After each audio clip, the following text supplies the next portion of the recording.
Kakkanad Assisi Vidya Niketan public സ്കൂളിലെ ഋതിക് റോയ് അയച്ചു തന്ന ക്വസ്റ്റ്യന്റെ പകുതി ഭാഗം നമ്മൾ ഒന്നാമത്തെ പാർട്ടിൽ ചെയ്തിട്ടുണ്ടായിരുന്നു.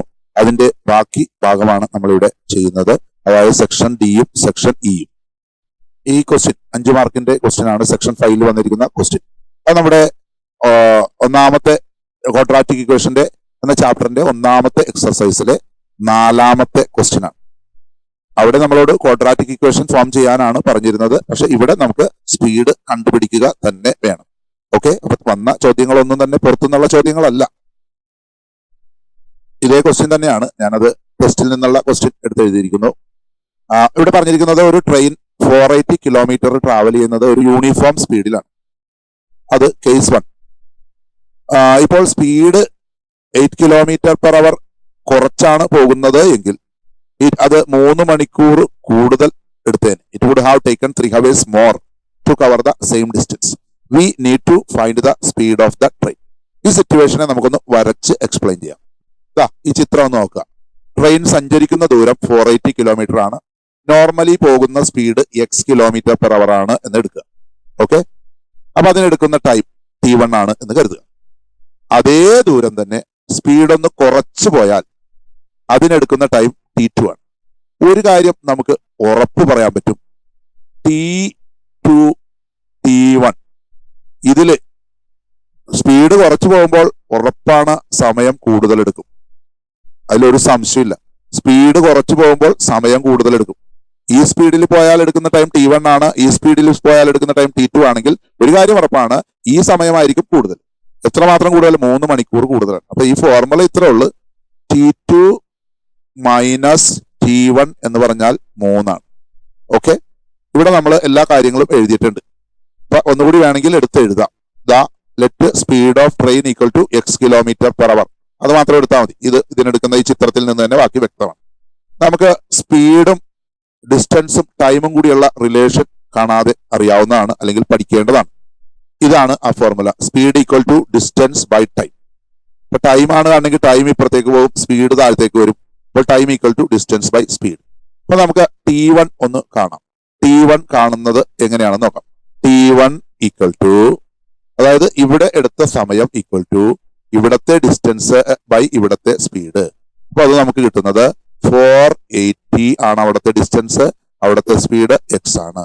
ഇനി ഇവിടെ എടുത്ത ടൈം നോക്കാം, t2 എന്ന് പറഞ്ഞാൽ ഇവിടത്തെ ഡിസ്റ്റൻസ് 480 ഡിവൈഡഡ് ബൈ ഇവിടത്തെ സ്പീഡ്. ഒന്നുകൂടി നമ്മൾ പറയാം, അതായത് ഇവിടെ എടുത്ത സമയം കണ്ടുപിടിക്കാൻ ഇവിടെ ഡിസ്റ്റൻസ് ബൈ സ്പീഡ്, ഇവിടത്തെ ഡിസ്റ്റൻസ് 480, ഇവിടത്തെ സ്പീഡ് x. ഇവിടത്തെ ടൈം കണ്ടുപിടിക്കാനായിട്ട് ഇവിടത്തെ ഡിസ്റ്റൻസ് 480, ഇവിടത്തെ സ്പീഡ് x-8, ഇത് തമ്മിൽ ഡിവൈഡ് ചെയ്തു. ഓക്കെ, ഇനി നമുക്ക് t2 minus t1 equal to 3 എന്ന് എഴുതാം. ആ എഴുതിയ കാരണം എന്താണ്? 3 മണിക്കൂർ സ്പീഡ് കുറച്ചു പോയാൽ 3 മണിക്കൂർ കൂടുതൽ എടുക്കും. അതായത് ഈ ടൈമാണ് കൂടുതൽ, ഈ ടൈം കുറവാണ്. ഇത് തമ്മിലുള്ള ഡിഫറൻസ് 3 ആണ്. അപ്പൊ വലുത് t2 ആണ്, ചെറുത് t1 ആണ്. ഇത് തമ്മിലുള്ള മൈനസ് ചെയ്താൽ 3 എന്ന് കിട്ടും. t2 minus t1 equal to 3. t2 minus t1. Okay, ഇനി നമുക്ക് ഇവിടെ 480 ഉണ്ട്, ഇവിടെ 480 ഉണ്ട്, പുറത്തെടുക്കാം. നോക്കൂ, 480 പുറത്തെടുത്തു. 1/x-8 minus 1/x equal to 3. ഇത് നമുക്കൊന്ന് ക്രോസ് മൾട്ടിപ്ലൈ ചെയ്യാം. നോക്കൂ, x കൊണ്ട് ഇങ്ങോട്ടേക്ക് മൾട്ടിപ്ലൈ ചെയ്തു. അപ്പൊ x × 1 x minus x-8 × 1 x-8. ഇത് എഴുതുമ്പോൾ ശ്രദ്ധിക്കണം, ഇത് ബ്രാക്കറ്റ് ഇട്ട് തന്നെ എഴുതണം. അതിനുശേഷം നമുക്ക് ബ്രാക്കറ്റ് പൊട്ടിക്കാം. ഓക്കെ, താഴെ ഞാൻ അത് ചെയ്യാണ്. ഒന്നുകൂടി പറയാം, x × 1 x minus 1 × x-8 x-8 തന്നെ. പിന്നെ ഇവര് തമ്മിൽ മൾട്ടിപ്ലൈ ചെയ്ത് താഴെ എഴുതും. x × x x² minus x × 8 8x equal to ഇപ്പുറത്ത് കിടക്കുന്ന 3. ഇനി ബ്രാക്കറ്റ് പൊട്ടിക്കുന്നു. 480 അങ്ങനെ തന്നെ ഈ ബ്രാക്കറ്റ് ആണ് പൊട്ടിച്ചത്. x ഈ മൈനസ് ഇതിനോടുക്കുമ്പോൾ മൈനസ് x, ഈ മൈനസ് ഇതിനോടുക്കുമ്പോൾ +8 ഡിവൈഡഡ് ബൈ ഇത് x² minus 8x equal to 3. നമുക്ക് ഇവിടെ കാണാം, ഇത് x, ഇത് മൈനസ് x, അത് ക്യാൻസൽ ആയി പോകും. നമുക്ക് ഈ 3യെ ഇപ്പുറത്തേക്ക് കൊണ്ടുവരാം, അല്ലെങ്കിൽ വേണ്ട, നമുക്ക് അത് പിന്നീട് ചെയ്യാം. അതിന് പകരം ഈ 480 ഇവിടെ മൾട്ടിപ്ലൈ ചെയ്ത് കിടക്കണമല്ല, അയാളെ നമുക്ക് ഇപ്പുറത്തേക്ക് കൊണ്ടുവരാം. ഓക്കെ, ഞാനൊന്നും ചെയ്തില്ല. ഇത് 480 ഇവിടെ ഇൻഡു ചെയ്ത് ഇവിടെ മൾട്ടിപ്ലൈ ചെയ്ത് കിടക്കുന്ന 480 ഇപ്പുറത്തേക്ക് വന്നു. അപ്പൊ ഡിവൈഡഡ് ആയി. ബാക്കി ഇവിടെയുള്ള 8 divided by x² minus 8x equal to 3 divided by 480. ഇത് തമ്മിൽ നമുക്ക് കട്ട് ചെയ്യാവുന്ന കാര്യങ്ങൾ കട്ട് ചെയ്ത് കളയാം. 3 വെച്ച് കട്ട് ചെയ്യാം. 1 ഇവിടെ 160. അപ്പൊ ചെയ്തു വരുമ്പോൾ 8 divided by x square minus 8x equal to 1/160 എന്ന് കിട്ടും. ഇനി നമ്മൾ ചെയ്യാൻ പോണത് ഈ 160 ഇങ്ങോട്ട് വരും. ഇവിടെ ഡിവൈഡ് ചെയ്ത് കിടക്കുന്ന 160 ഇവിടെ വരുമ്പോൾ മൾട്ടിപ്ലിക്കേഷൻ ആവും. ഇവിടെ കിടക്കുന്ന ഈ വാല്യൂ ഇപ്പുറത്തേക്ക് വരും. അത് 1 മൾട്ടിപ്ലൈ ചെയ്യും. നോക്കൂ, ഈ 160 ഇപ്പുറത്തേക്ക് വരുമ്പോൾ 8 × 160 എന്ന് പറഞ്ഞാൽ അത് ചെയ്യുമ്പോൾ 1280 എന്ന് കിട്ടും. ഇനി ഇത് എക്സ് സ്ക്വയർ മൈനസ് 8x ഇപ്പുറത്തേക്ക് വരുമ്പോൾ 1 × x സ്ക്വയർ മൈനസ് 8x അത് അങ്ങനെ തന്നെ. ഇനി ഇത് ഇപ്പുറത്തേക്ക് വരുന്നു. അപ്പൊ ഇവിടെ 0 ആവും. നമുക്ക് ഈ 1280 അപ്പുറത്തേക്ക് പോകുന്നു. X square minus 8x minus 1280 ഇവിടെ 0. ഇനി ഇതൊന്ന് വൃത്തിക്ക് എഴുതുന്നു. ഇതാണ് നമ്മുടെ ക്വാഡ്രാറ്റിക് ഇക്വേഷൻ കിട്ടി. അപ്പൊ ഫസ്റ്റ് സ്റ്റെപ്പ് കഴിഞ്ഞു. ഈ ക്വാഡ്രാറ്റിക് ഇക്വേഷൻ സോൾവ് ചെയ്താൽ എക്സിന്റെ വാല്യൂ കിട്ടും. അതാണ് speed of the train. Okay, അപ്പൊ ഇനി ഞാനൊരു ഫ്രഷ് പേജ് എടുത്തിട്ട് ഇത് സോൾവ് ചെയ്യാൻ പോവുകയാണ്. ക്വാഡ്രാറ്റിക് ഇക്വേഷൻ ഇങ്ങോട്ടേക്ക് എടുത്ത് എഴുതിയിരിക്കുന്നു. ഞാൻ ക്വാഡ്രാറ്റിക് ഫോർമുലയാണ് ഉപയോഗിക്കാൻ പോകുന്നത്. എക്സ് സ്ക്വയറിന്റെ കൂടെയുള്ള ആള് എ, അത് 1 ആണ്. എക്സിന്റെ കൂടെയുള്ള ആള് ബി, അത് 8 അല്ല -8 ആണ്. കോൺസ്റ്റന്റ് ടേം അതാണ് സി, അത് -1280 ആണ്. മൈനസ് ഒക്കെ ഉണ്ടെങ്കിൽ ഉറപ്പായിട്ടും എടുത്തിരിക്കണം. ഡിസ്ക്രിമിനന്റ് കാണുന്നു. ബി സ്ക്വയർ മൈനസ് 4ac അതാണ് ഡിസ്ക്രിമിനന്റ്.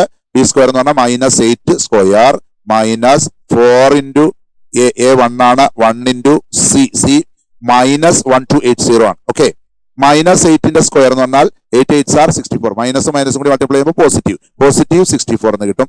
ഇവിടെ ഈ മൈനസും കൂടി പ്ലസ് ആവും. ഓക്കെ, 4 × 1 4 4 × 1280 ചെയ്യുമ്പോൾ 5120 എന്ന് കിട്ടും. ഇത് രണ്ടും കൂടി ആഡ് ചെയ്യുമ്പോൾ 5184 എന്ന് കിട്ടും. ഓക്കെ, ഡിസ്ക്രിമിനന്റ് നമ്മൾ കണ്ടു. ഇനി നമുക്ക് ആൻസറിലേക്ക് കിടക്കാം. ദ ക്വാഡ്രാറ്റിക് ഫോർമുല അപ്ലൈ ചെയ്യുന്നു. -b ± √of b square minus 4ac/2a. B എന്ന് പറഞ്ഞാൽ -8 ആണ്. -b -8 ബ്രാക്കറ്റിലൊക്കെ ഇടുന്നത് വളരെ ഉപകാരമായിരിക്കും. തെറ്റിപ്പോവാതിരിക്കാൻ വളരെ നല്ലതാണ്. ബിക്ക് ഓൾറെഡി ഒരു മൈനസ് ഉണ്ട്, പുറത്തൊരു മൈനസ് ഉണ്ട്. കണ്ട, -b -8 ± √of b square minus 4ac നമ്മൾ ഓൾറെഡി കണ്ടുവച്ചിട്ടുണ്ട്. 5184 divided by 2 × 1 2. അപ്പൊ ഇത് ചെയ്തു വരുമ്പോൾ നമുക്ക് ഇങ്ങനെ കിട്ടും. ഈ രണ്ട് മൈനസും കൂടി +8 ആവും. ± ഈ വാല്യൂ നമുക്ക് അറിയണം. 5184. നമുക്ക് ഒരു കാര്യം ചെയ്ത് നോക്കാം. 50യുടെ സ്ക്വയർ ആണ് എങ്കിൽ 2500 എന്ന് വരും.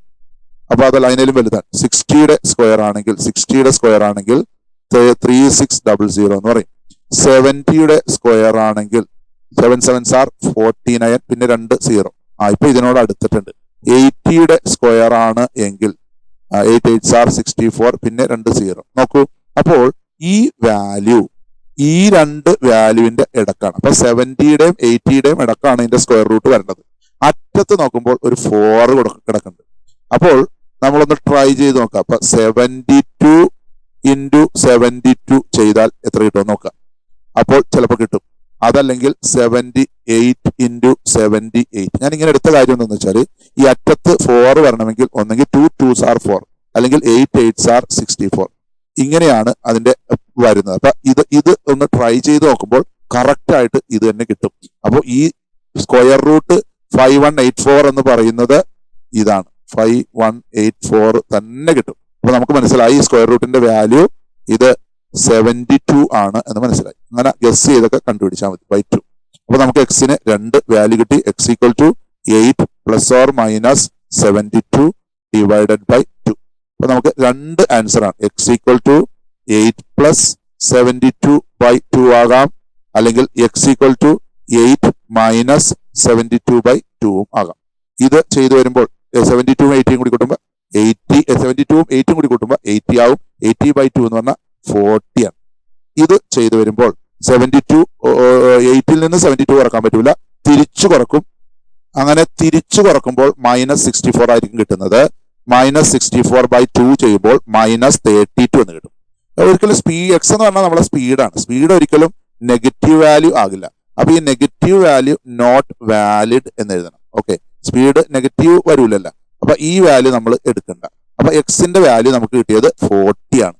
ഓക്കെ, സോ നമ്മൾ ഫൈനലായിട്ട് എഴുതുന്നു. എക്സ് എന്ന് നമ്മൾ എടുത്തത് ഇപ്പുറത്ത് എക്സ് ആയിട്ട് എടുത്തത് സ്പീഡ് ഓഫ് ദ ട്രെയിൻ ആണ് എക്സ് ആയിട്ട് എടുത്തത്. അപ്പൊ നമുക്ക് സ്പീഡ് ഓഫ് ദ ട്രെയിൻ ഇതാണ് കിട്ടിയത്, എക്സ് കിട്ടിയത് 40 ആണ്. ദെയർഫോർ നോർമലി ട്രെയിൻ പോകുന്ന സ്പീഡ് 40 km/h ആണ്. ആൻസർ ഒക്കെ ഡബിൾ അണ്ടർലൈൻ ചെയ്ത് കാണിക്കണം കേട്ടോ, അതും കൂടി ഒന്ന് ശ്രദ്ധിച്ചേക്കാം. Water taps together can fill the tank in 1 7/8 hours. The tap of larger diameter takes 2 hours less than the smaller tap to fill the tank separately. Find the time in which each tap can separately fill the tank. ഇവിടെ പറഞ്ഞിരിക്കുന്ന കാര്യം ഞാനൊന്ന് ചിത്രം വരച്ച് കാണിക്കുകയാണ്. ഇവിടെ ഒരു water tank ഉണ്ട്, അവിടെ 2 ടാപ്പ് കണക്റ്റഡ് ആണ്. ഒന്ന് ചെറിയ ടാപ്പ് സ്മോൾ ടാപ്പും ഒന്ന് വലിയ ടാപ്പ് ലാർജ് ടാപ്പ്. ഈ 2 ടാപ്പും ഒരേ സമയം തുറന്നു വെച്ചാൽ 1 7/8 hours കൊണ്ട് ഇത് ഫുള്ളാവും, നിറയും. ഓക്കെ, എന്നാൽ സെപ്പറേറ്റ് ആയിട്ട് തുറന്നു വെക്കുകയാണെങ്കിൽ സ്മോൾ ടാപ്പ് ഒരു പർട്ടിക്കുലർ ടൈം കൊണ്ട് നിറയും, അതിനേക്കാൾ 2 hours ലെസ് ആയിരിക്കും ലാർജ് ടാപ്പ് നിറയുന്നത്. ഇവിടെയാണ് നമ്മൾ ചോദ്യം ഒന്ന് നോക്കുന്നത്. ഓരോ ടാപ്പും സെപ്പറേറ്റ് ആയിട്ട് തുറന്നു വെച്ചാൽ എത്ര സമയം കൊണ്ട് ടാങ്ക് ഫില്ലാകുമെന്നാണ് ചോദിച്ചിരിക്കുന്നത്. സ്മോൾ ടാപ്പ് എത്ര സമയമെടുത്ത് ഫില്ലാകും, ലാർജ് ടാപ്പ് മാത്രം തുറന്നു വെച്ചാൽ എത്ര സമയമെടുത്ത് ഫില്ലാകും, രണ്ടും കൂടി തുറന്നു വെച്ചാൽ ഇത്ര സമയം കൊണ്ട് ഫില്ലാകും എന്നാണ് അവർ പറഞ്ഞിരിക്കുന്നത്. അപ്പൊ നമുക്ക് ആദ്യം ഇവര് ഓരോ ടാപ്പും ഫില്ല് ചെയ്യാൻ എടുക്കുന്ന സമയമാണ് കണ്ടുപിടിക്കേണ്ടത്. പ്രോബ്ലം നമ്മൾ ആരംഭിക്കുകയാണ്. Let time taken by smaller tap to fill tank x hours. ചെറിയ ടാപ്പ് മാത്രം തുറന്നു വെച്ചാൽ എക്സ് മണിക്കൂർ കൊണ്ട് ഫില്ല് ചെയ്യും എന്ന് നമ്മൾ എടുക്കുകയാണ്. അങ്ങനെയാണെങ്കിൽ വലിയ ടാപ്പ് മാത്രം തുറന്നു വെച്ചാൽ അതിനേക്കാൾ 2 മണിക്കൂർ കുറവേ എടുക്കുള്ളൂ. ഒന്നുകൂടി ഞാൻ പറയാം, ചെറിയ ടാപ്പ് മാത്രം തുറന്നു വെച്ചാൽ എക്സ് മണിക്കൂറുകൾ കൊണ്ട് ഫില്ലാകും. വലിയ ടാപ്പ് മാത്രം തുറന്നു വെച്ചാൽ അതിനേക്കാൾ 2 മണിക്കൂർ കുറച്ച് സമയത്തിൽ ഫില്ലാകും. ഓക്കെ, ഇനി ഞാൻ പറയുന്ന കാര്യങ്ങളൊന്ന് ശ്രദ്ധിക്കുക. ഒരു ടാപ്പ് നമ്മൾ തുറന്നു വെച്ചാൽ 2 മണിക്കൂർ കൊണ്ട് ഫുള്ളാകുമെങ്കിൽ, ഓക്കെ, 2 മണിക്കൂർ കൊണ്ടാണ് ഫുള്ളാകുന്നത് എങ്കിൽ ഫുള്ളെന്ന് പറഞ്ഞാൽ എപ്പോഴും 1 ആയിട്ട് എടുക്കണം. ഫുള്ളെന്ന് പറഞ്ഞാൽ എപ്പോഴും 1 ആയിട്ട് എടുക്കണം. അങ്ങനെയാണെങ്കിൽ 1 മണിക്കൂർ കൊണ്ട് എന്തോരം ആകുമെന്ന് വെച്ചാൽ ഈ 2 നേരെ ഇതിന്റെ താഴെ വരും, പകുതി നിറയും. 2 മണിക്കൂർ കൊണ്ട് ഫുള്ളാകുമെങ്കിൽ 1 മണിക്കൂർ കൊണ്ട് 1/2, അതായത് ഹാഫ്, അതായത് പകുതി. വേറൊരു എക്സാമ്പിൾ പറഞ്ഞുതരാം.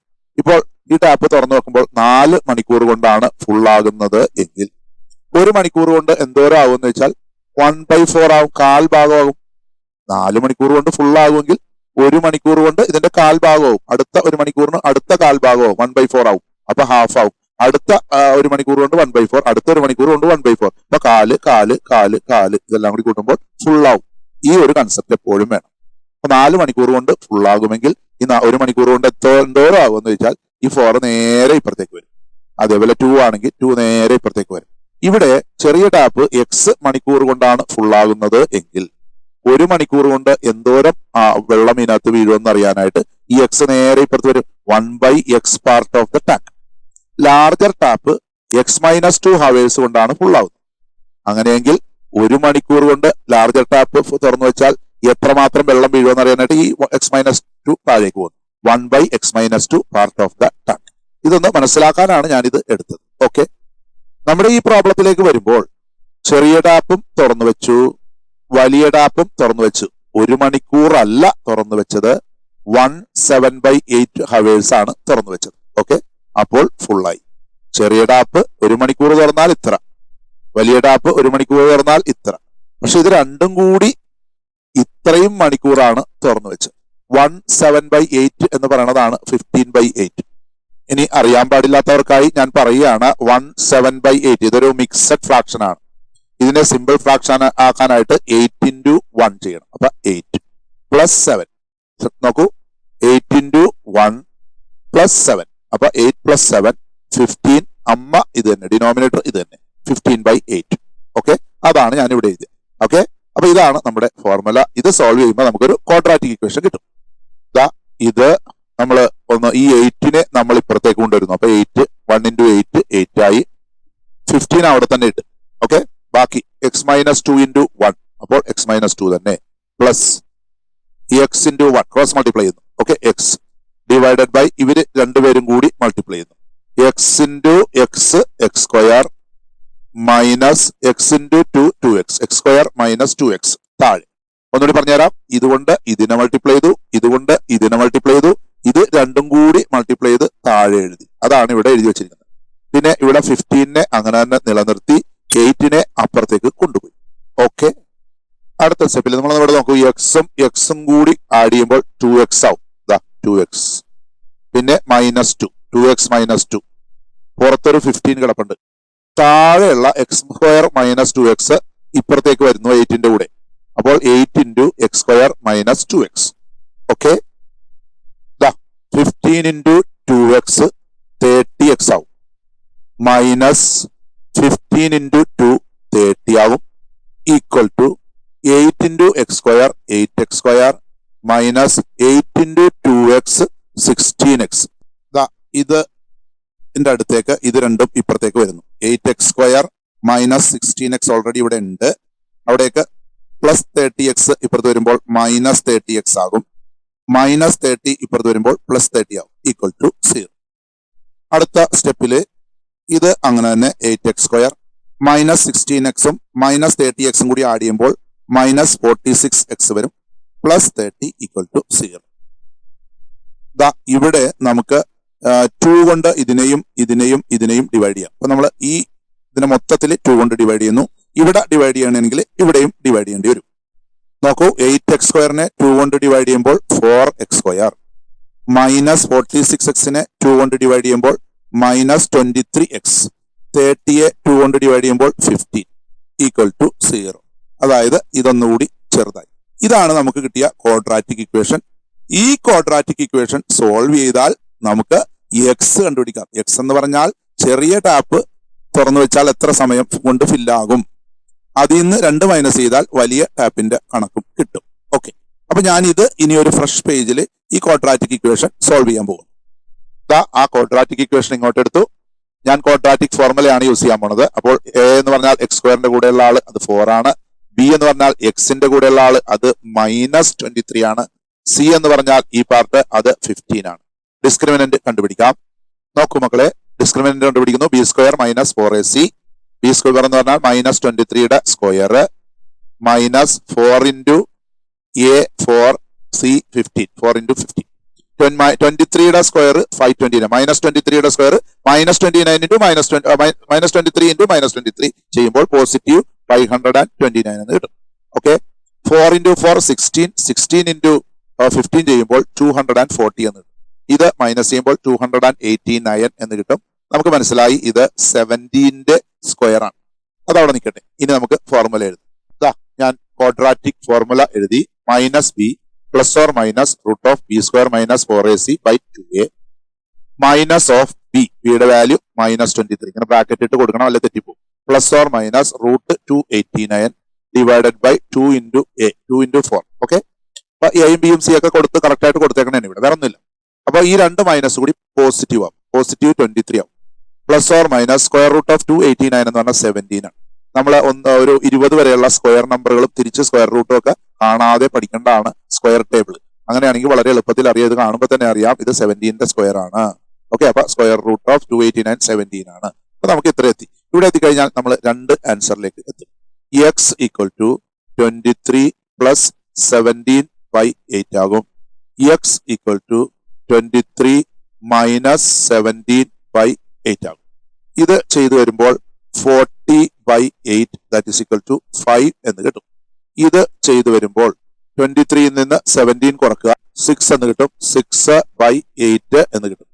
ചെറുതാക്കി വരുമ്പോൾ നമുക്ക് വേണമെങ്കിൽ 3/4 എന്ന് കിട്ടും. അപ്പൊ നമുക്കിവിടെ എക്സിന് 2 ആൻസർ കിട്ടി. 5 എന്നൊരു ആൻസറും കിട്ടി, 3/4 എന്നുള്ള ഒരു ആൻസർ കിട്ടി. നമ്മളിവിടെ എടുത്തത് ചെറിയ ടാപ്പ് ഫില്ല് ചെയ്യാൻ എടുക്കുന്ന സമയമാണ് x ഹവേഴ്സ്. അപ്പൊ നമുക്ക് അത് 5 കൊടുത്ത് നോക്കാം. അപ്പോൾ ഇത് 5 ആണെങ്കിൽ ഇത് 5 ഹവേഴ്സ് ആകും. ഓക്കെ, അപ്പോൾ 5 - 2 എന്ന് പറഞ്ഞാൽ ഇത് 3 ഹവേഴ്സും ആകും. അങ്ങനെ ഒരു ആൻസർ കിട്ടും.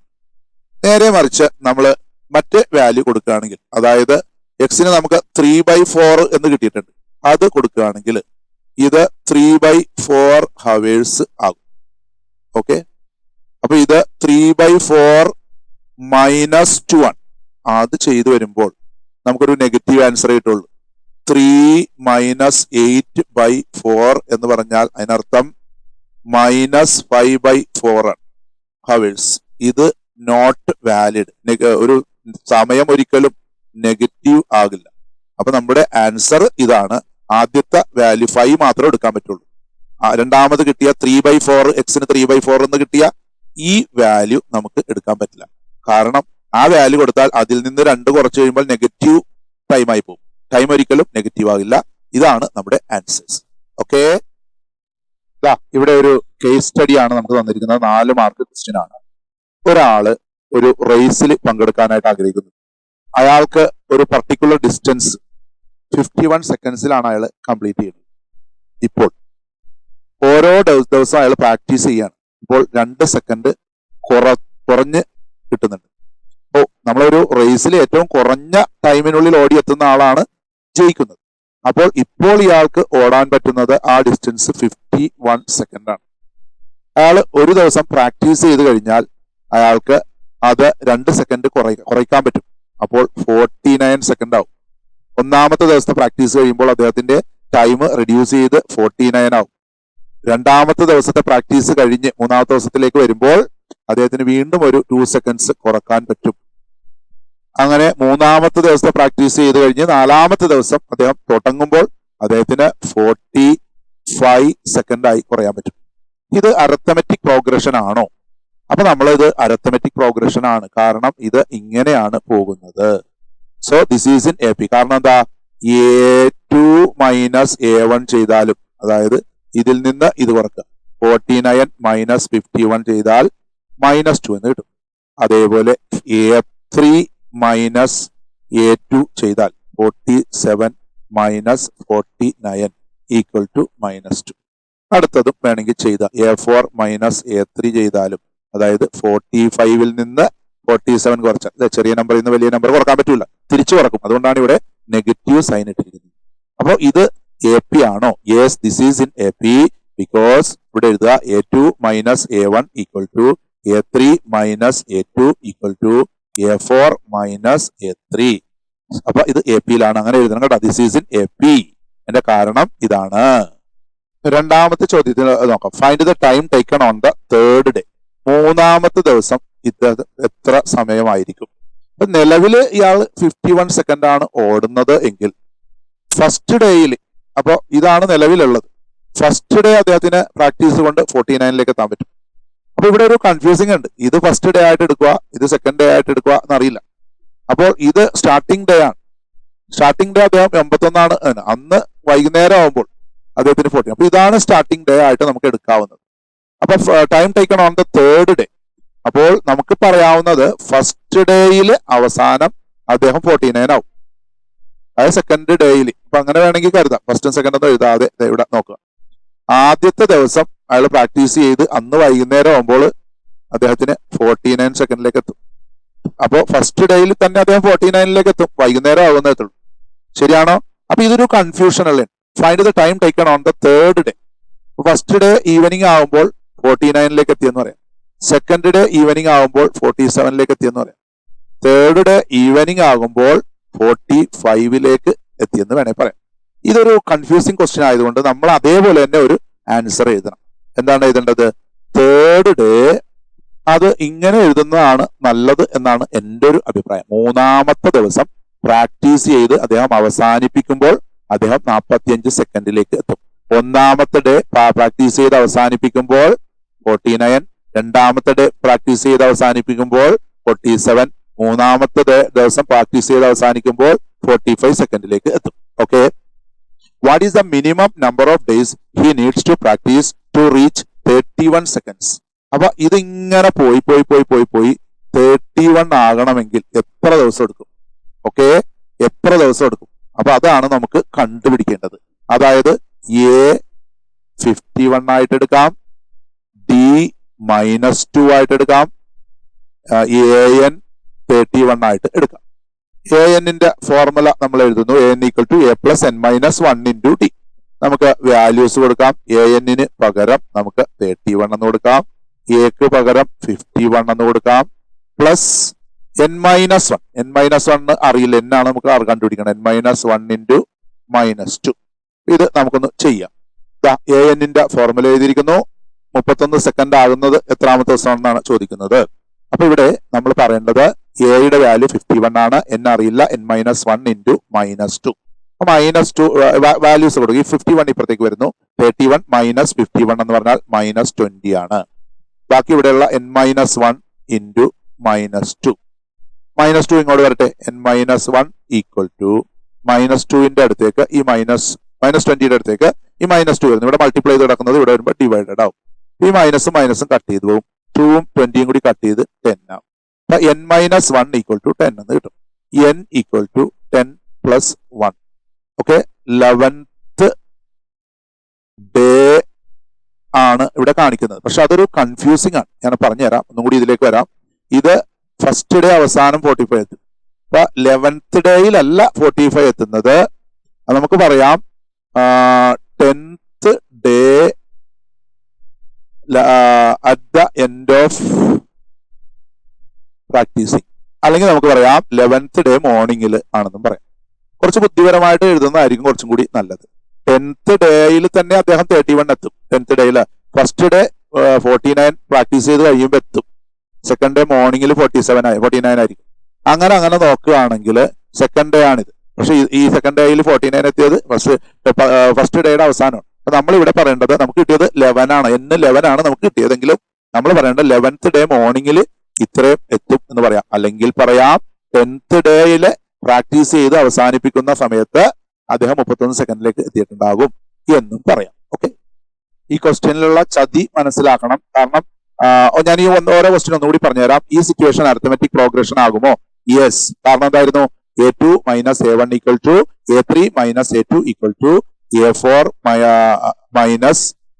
a3. ഓക്കെ, അതാണ് ഒന്നാമത്തെ ചോദ്യത്തിന്റെ ഉത്തരം. അത് എത്ര കിട്ടിയത്? -2 ആയിരുന്നു ചെയ്യുമ്പോൾ കോമൺ ഡിഫറൻസ്. ഇനി മൂന്നാമത്തെ ദിവസം എത്ര കിട്ടും? Third day at the end of practising he will reach 45 second. മൂന്നാമത്തെ ദിവസത്തെ പ്രാക്ടീസിന്റെ അവസാനം അദ്ദേഹം 45 സെക്കൻഡിലെത്തും. അങ്ങനെ ഞാൻ പറയാൻ കാരണം മൂന്നാമത്തെ ദിവസം മോർണിംഗിൽ അദ്ദേഹത്തിന് 47 ആയിരിക്കും എന്നർത്ഥം.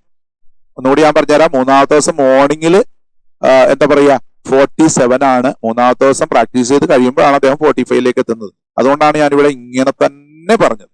ഓക്കെ, അപ്പൊ പ്രാക്ടീസ് തുടങ്ങുമ്പോൾ 47 ആയിരിക്കും എന്നതുകൂടി ഓർക്കുക. അതേപോലെ 31 ആകുന്നത് നമ്മളിവിടെ കണക്ക് നോക്കുമ്പോൾ നമുക്ക് കിട്ടുന്നത് 11 ആണ്. അപ്പൊ നമുക്ക് പറയാം 10th ഡേയിലെ പ്രാക്ടീസ് അവസാനിക്കുമ്പോൾ 31 ആവും, അല്ലെങ്കിൽ 11th ഡേയിൽ പ്രാക്ടീസ് തുടങ്ങുമ്പോൾ 31 ആണ്. ചില ചോദ്യങ്ങൾക്ക് ഇതുപോലുള്ള ചില ചതി ഒളിഞ്ഞിരിപ്പുണ്ടാവും. അപ്പൊ അത് നമ്മൾ തന്ത്രപൂർവ്വം അതിൽ പെടുത്താതെ രണ്ട് കാര്യങ്ങളും പറഞ്ഞുകൊണ്ട് വേണം എഴുതാനായിട്ട്. ഓക്കെ, ഈ വീഡിയോ നിങ്ങൾക്ക് ഉപകാരപ്പെട്ടുവെങ്കിൽ നിങ്ങളുടെ കൂട്ടുകാർക്കും മറ്റുമൊക്കെ ഒന്ന് ഷെയർ ചെയ്യുക. ആ വീഡിയോനെ കുറിച്ചുള്ള അഭിപ്രായങ്ങളും പോരായ്മകളും ഒക്കെ ഒന്ന് അറിയിക്കുക.